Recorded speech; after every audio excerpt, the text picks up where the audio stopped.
Hello friends and welcome to Unacademy Articulate. So welcome to current economy of the day. Let's start today's discussion on the current economy of the day. So as you all know, in this series we will be picking up an important economic issue. So we will pick up an important economic issue that has appeared in the newspaper recently, and we will be discussing on that. We will be discussing the conceptual part of the current affair. So welcome once again to Unacademy Articulate and the series Current Economy of the Day, and myself Joycey Joy, your educator for the same, the series. So if you have joined live with me, please do let me know. Send me a hi or a hello in the comment section so that I'll know that you are watching it with me or you are there with me.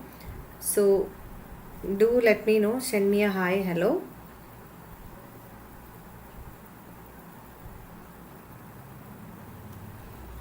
Okay, so yeah. Ankit, hi, good evening, Ankit. So yes, so let's starting with the introduction. So June 27th is the prelims examination and hardly 6 more months to go. So you have to be more serious about your preparation, and this is all the same things that I'm repeating again and again. So you know how serious it is, how much effort and hard work this exam demands from you. The 10 lakh aspirants who apply for this exam and the selection being given to almost 900, that is 0.09% of those applicants. So with the statistics, you know how important is hard work or consistency in this examination. So you have about 20 plus subjects to cover, 100 plus books to cover, the prelims exam, and then you have got very limited time to cover all this. So we have launched a new course. This is Ultimate GS Batch. So the Ultimate GS Batch, it's available bilingual. The ultimate batches are available for 2021 exam, 22, and also for 2023. And the new batch starts on 21st of 21st of December. The highlights of Ultimate GS batches, it includes full coverage of the syllabus for your examination. The top educators of Unacademy would be handling it, prelims test series along with analysis, PDF study material, dedicated doubt clearing sessions, and interview preparations. So this is about the Ultimate GS batch, and also this is a 6 months batch course for UPSC CSE prelims 2021, which starts on 21st of December. It will be available bilingual, in Hindi and also in English. Again, we have long-term batches for 2022 and 23.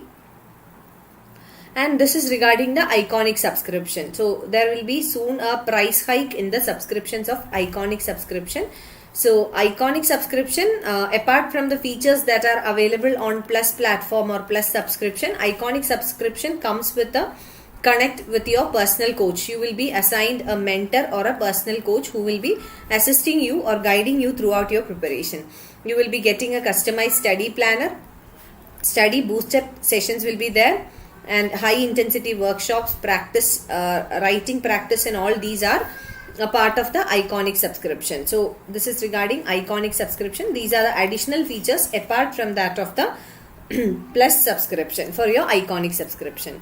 And you can get your subscription now, and you can use my coupon code. This is my code Joycey10, Joicy 10. So you can use my code, and you can avail a flat 10% discount.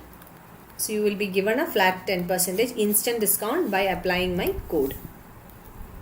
Now let's come to the issue. Today we will be discussing about non-performing assets. So first we will see what is a current affair that has appeared in the newspaper with regard to non-performing assets, and then we will be discussing about the conceptual part in detail.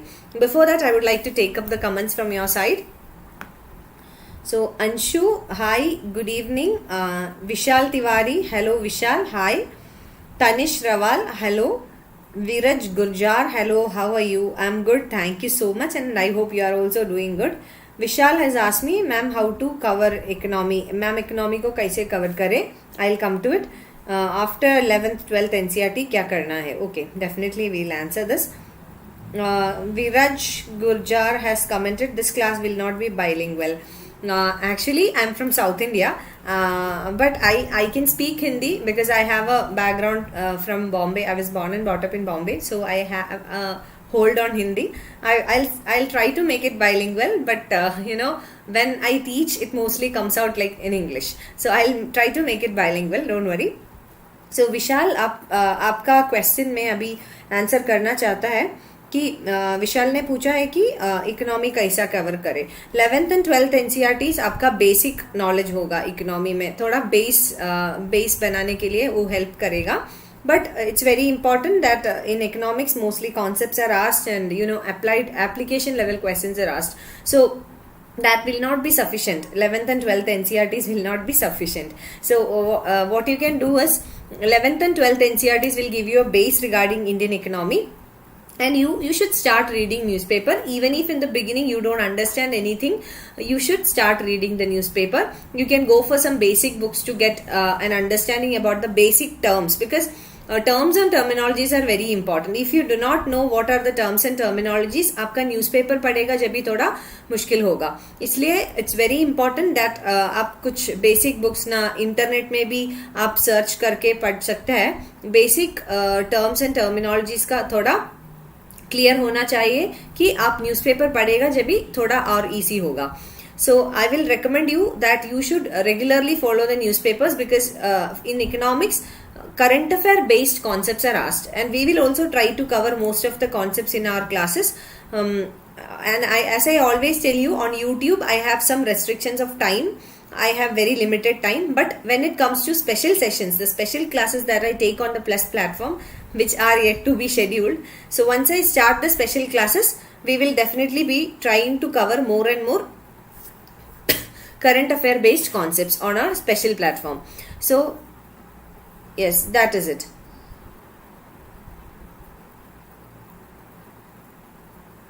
Okay, so I think we will come to the current affair now. If you have any more doubts, you can put them on the comment section. So first let us see what is the news, or what is the current affair. Current affair is that Axis Bank said that the retail NPA is non-performing assets, NPA will be higher in the third and fourth quarter of financial year 2021 and will go back to pre-COVID levels only in the new fiscal year. So here 2-3 things are very important. One, what is an NPA? What is a non-performing asset? Second one, we need to know what are the quarters of a financial year. For that matter, you should know what is a financial year. You should also know what are the quarters in a financial year. Okay, we'll come to it. Now, Axis Bank is the third largest private sector lender. It is the third largest private sector bank. First one is ICICI, second one is HDFC, third is Axis Bank. It's the third largest private sector lender. Said that the asset quality situation is much better than what was feared initially. So here Axis Bank has made a statement that asset quality situation. Now what is an asset for a bank or for a lender? This is the question. We will answer all these questions right away. Okay. The third thing, loan repayments are improving every month, and the stock of sore debt from the past will lead to a higher bad loans in the month of December and March quarters. Now let's see each one of them. Now first is NPA. What is NPA? So basically NPA is non-performing assets, and NPA for a bank, in case of a bank, Axis Bank is a bank, for a lender. So in case of a bank, an NPA occurs when there is a due on the payment of either the interest or the principal amount. Suppose a person has taken a loan from the bank. If the person fails to pay either the interest or the principal amount for more than 90 days, it becomes a non-performing asset for the bank. Now, why it is called an asset? Because the loans given, or the lending, that is the loans given by the bank to the customers or to the public, is the biggest asset for the bank. That is the reason why loans are called assets. So in non-performing asset, here the asset refers to the loans. Why they are called non-performing? Because the interest or the principal is due for a long period of time. That is why it's called a non-performing asset. Now, we need to know what is a financial year and what is a quarter. So, financial year, apart from the normal year, we have a financial year. So, what is financial year? Financial year means the year at which, all the accounting activities or all the economic activities, we can say. Economic activities starts.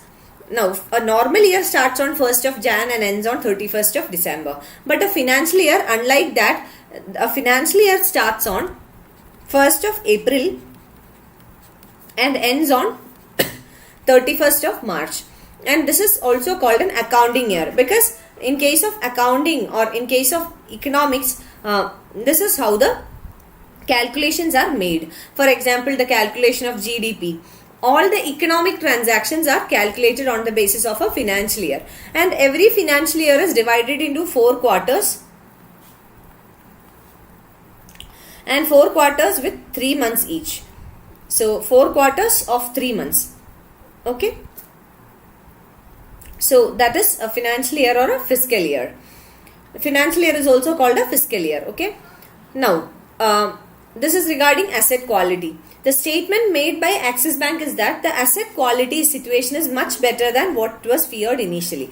Now, what is meant by asset here? As we said, for a bank, the largest among all the assets are the loans. So, for a bank, loans are the assets. The asset quality has improved. That means the quality of loans have improved. Quality of loans improved, which means there is more repayment. The quality of a loan depends on whether there is repayment of the principal and the assets. So, quality of loans will improve when there is a substantial amount of repayment of the loans. And regarding loan repayments are improving every month, and the stock of sore debt means bad debt. Bad debt from the past will lead to higher bad loans in December and March quarters. Now, let's come to NPA, non-performing asset. So, let's discuss what is NPA in detail.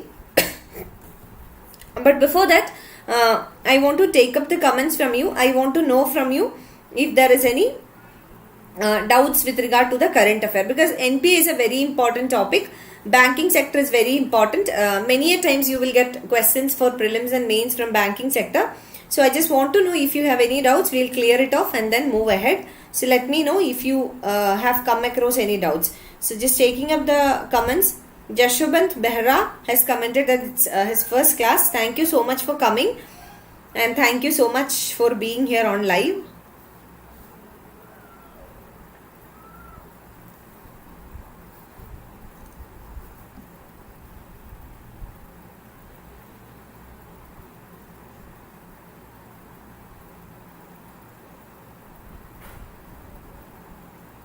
So, any doubts?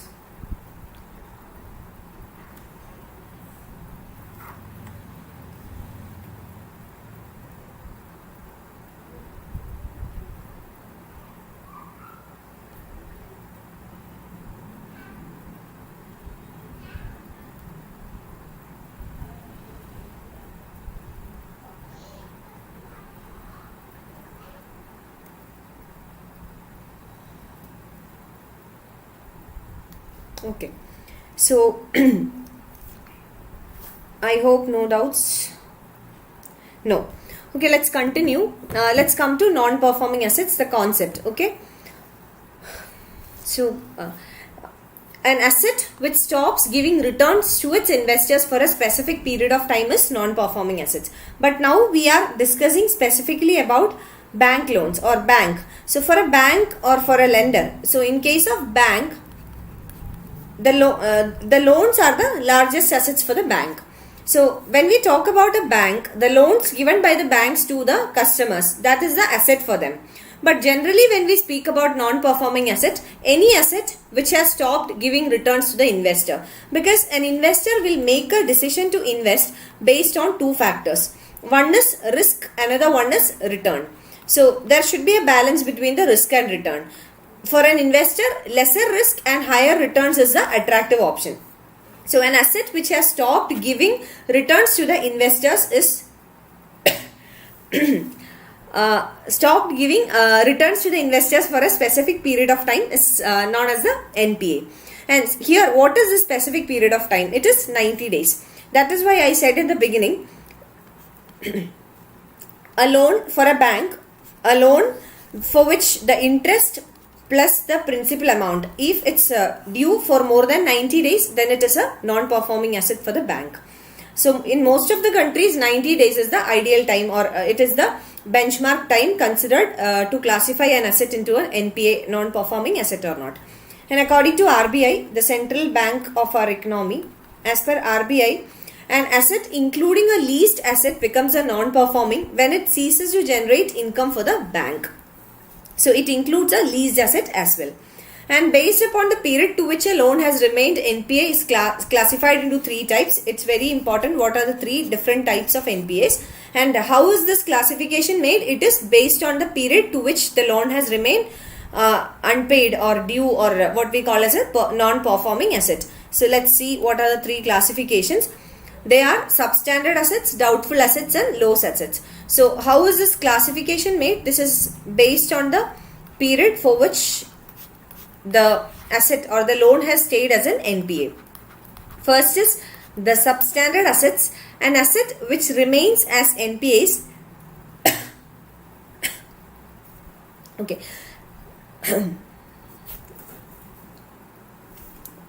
An asset which remains as NPA for less than or equal to 12 months. So we know that to become an NPA, the benchmark is 90 days. So if a loan, the principal or the interest, if it's unpaid for more than 90 days, it is a NPA. Now, after becoming an NPA, we are talking about after being classified as an NPA, if the asset, that is a loan, remains as an NPA for less than or equal to 12 months, then it becomes a substandard asset for the bank. And doubtful asset, when it remains in the category of NPA for more than 12 months. And a loss asset is when the asset where the loss has been identified by the bank or the RBI, but there may be some value remaining in it. It is loss asset. Okay. So three classifications. It is based on the period or the time for which the asset has stayed as an NPA, non-performing asset.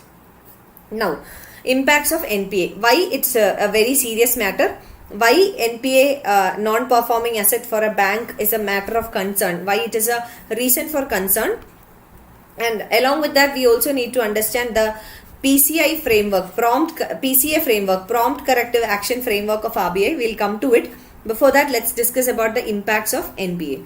First one, the lenders suffer a lowering of profit margins. So when there is a non-performing asset, the asset is not performing and the profit margins will reduce. Why?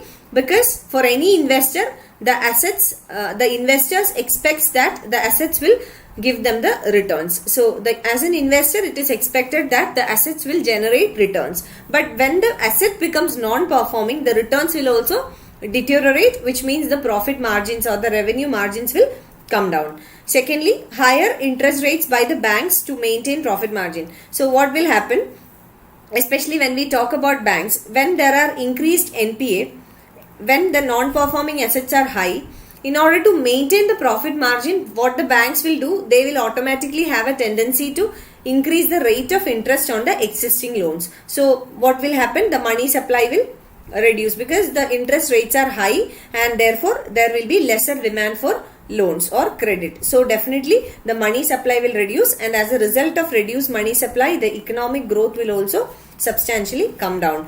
As we have already discussed many times, money supply and economic growth, they have got a direct relationship. As money supply increases, economic growth increases and vice versa. So high interest rate means credit or loans are less attractive to the customers. There will be less demand for loans and therefore money supply will be less, economic growth also will be less. Such concepts are very important because UPSC may not ask you all these directly, but if at all you get an indirect question, if you know the concept, it will be easy for you to answer them.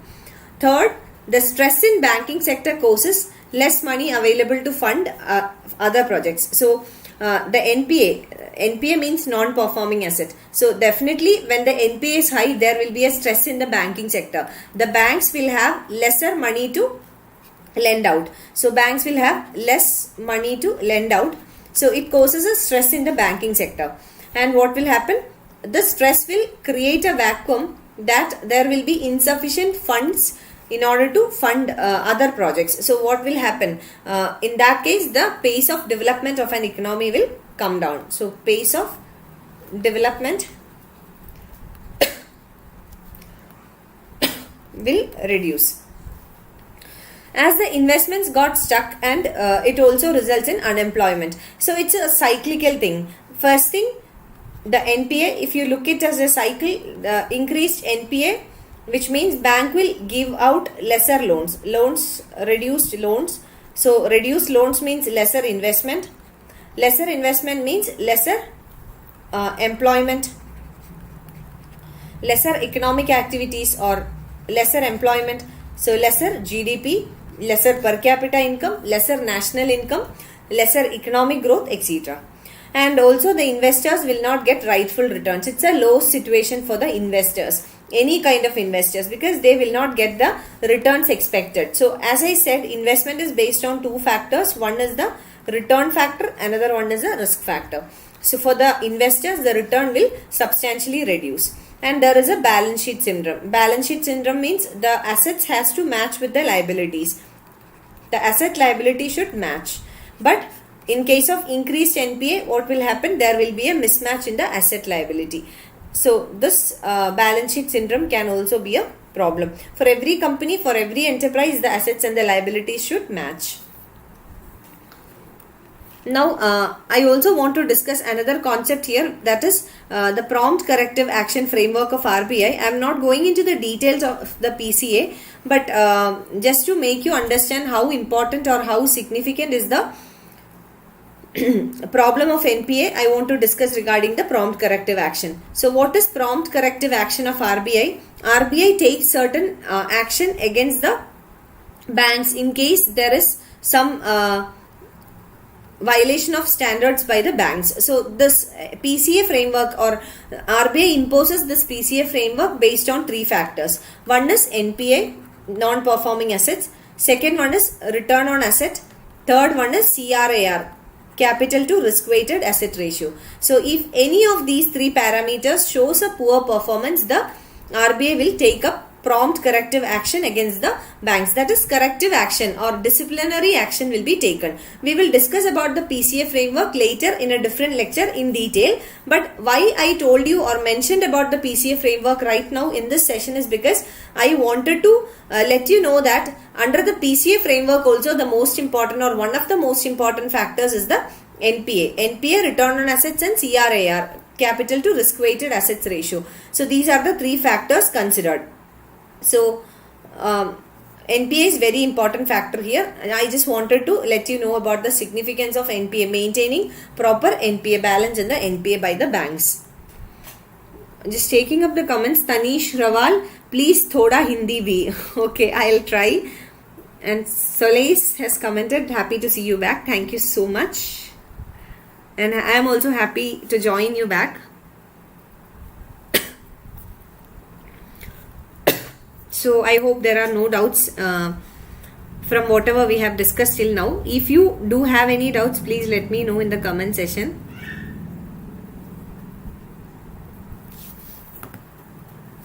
Okay.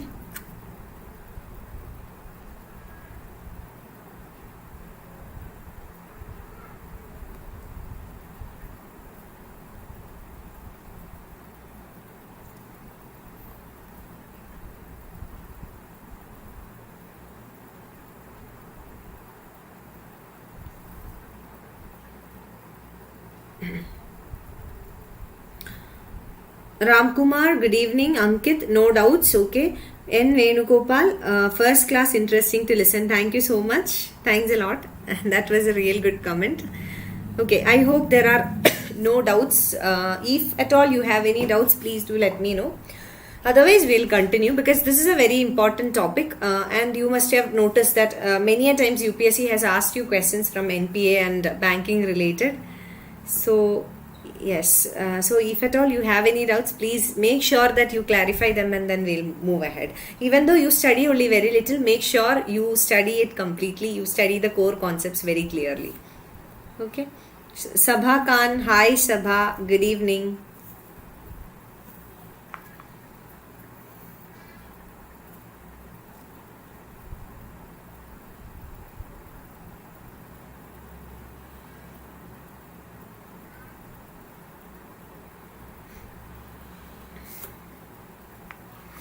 Okay, I hope no more doubts. Let's continue. Okay. Now, let's see what are the steps taken by the government and the RBI to tackle the problem of NPAs. We will not be discussing each of them in detail now because each one of the topic, like for example, Debt Recovery Tribunal or Lok Adalat, ARC, all these things, the topic itself is there for at least 30 minutes discussion. So I will not be discussing all of them, just I'll give you the titles, but if you already know it, good. Otherwise, we'll take all of them in the special classes. Otherwise, you can still search by your own and try to learn, but definitely I'll be covering all these in detail in the special classes. Okay, just giving you a mention here. In detail, we will see in the special classes. So, first one is Debt Recovery Tribunals. It was introduced in the year 1993. DRTs are the Debt Recovery Tribunals. Second is Credit Information Bureau, which was set up in 2000. We also have Lok Adalat in 2001. It was set up. Compromise Settlement in 2001. SARFAESI Act, very, very important, in 2002. ARC, that is Asset Reconstruction Company. We have Corporate Debt Restructuring Scheme introduced in 2005 and 5:25 rule in 2014. So I am not going into the detail of any of them because each one of the topic, each one of the title itself needs some 25 to 30 minutes of discussion, and they are all very important as well. But I'll make sure I'll discuss each one of them in the special classes. So don't worry. As I told you on YouTube, I have some time restrictions because I have the next session at 9. Also, there are other educators who are waiting to start the session after I just finish. So, considering all that, we will be discussing them in the special classes. Then few more initiatives. If any questions are asked in the mains examination, you can mention all of them and write 1 or 2 sentences each about all of them. So there is a joint lenders forum introduced in 2014, and these are all important and has been asked in the prelims exams many a times. So banking sector is very important, inflation is very important, monetary policy is very important. I'll tell you which are the important areas for your prelims and how they will ask you the question and all. I'm planning like I'll cover some of the important concepts and current affairs in the special classes and on YouTube, and once I think that at least some of the concepts are clear, we will start taking up the previous year questions. Also, we will try to solve maximum number of questions as well and discuss the same. Okay, so we will do all that, practice sessions and all we will definitely be doing. Okay, joint lenders forum, then Mission Indradhanush, which was introduced in 2015, strategic debt restructuring introduced in 2015, asset quality review in 2015, S4A was a question asked in prelims exam, sustainable structuring of stressed assets. This was asked in 2017, the prelims examination. Insolvency and Bankruptcy Code, you know, it's repeatedly asked in prelims as well as in mains, IBC. And IBC was one factor why our rank in the ease of doing business index also moved up very quickly. Then this is public, I'm sorry, I just missed a letter here, alphabet here. Public ARC versus private ARC, Asset Reconstruction Company in 2017. Then bad banks in 2017. Bad banks is also another important concept. Bad banks means those banks which will purchase the NPAs. So all these are very important.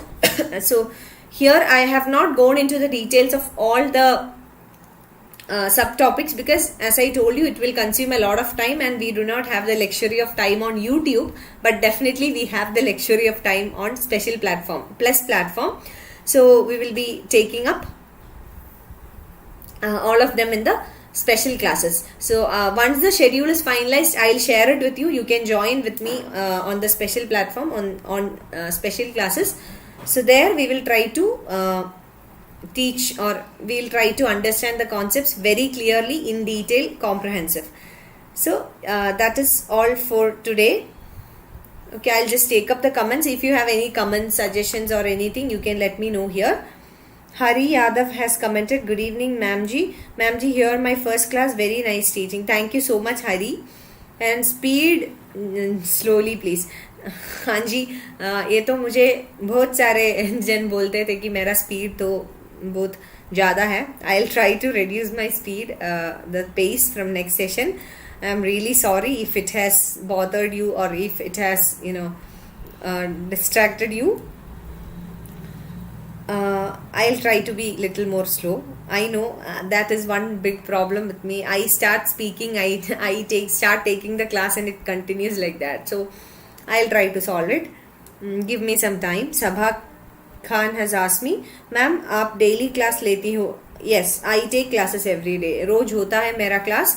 I'll give you the schedule of my class. It's like this. At 8 p.m. every day, daily 8 p.m. I have Economy of the Day series. So this is a series. Every day we will be having this Economy of the Day. So Economy of the Day will come in this channel, that is Unacademy Articulate. Unacademy Articulate. Now at 9 p.m. I have one more session. So at 9 p.m. there is one more session, that is Polity of the Day. Polity of the Day session. And this will be in the other channel, that is Unacademy UPSC Current Affairs. UPSC Current Affairs. So in these two channels I am taking classes. Okay. So yes, Ankit Sharma, thank you so much, ma'am, and thank you, Ankit. And again, Venugopal has asked me, ma'am, there will be daily classes of yours in YouTube. Yes, every day 9 p.m. and 8 p.m. 8 p.m. Economy of the Day, 9 p.m. Polity of the Day. Polity of the Day is in the other channel, Unacademy UPSC Current Affairs. And Hari, Hanji ma'am, not sorry please. No, that's okay. Teachers can also be sorry to the students. Ankit Sharma, see you at 9. Thank you so much, Ankit. I'll see you at 9 in the other channel. We will discuss Polity of the Day. And Sabha Khan, thank you. Thank you everyone. Thank you so much. I hope to see you at 9 p.m. Please do join with me on the other channel for Polity discussion.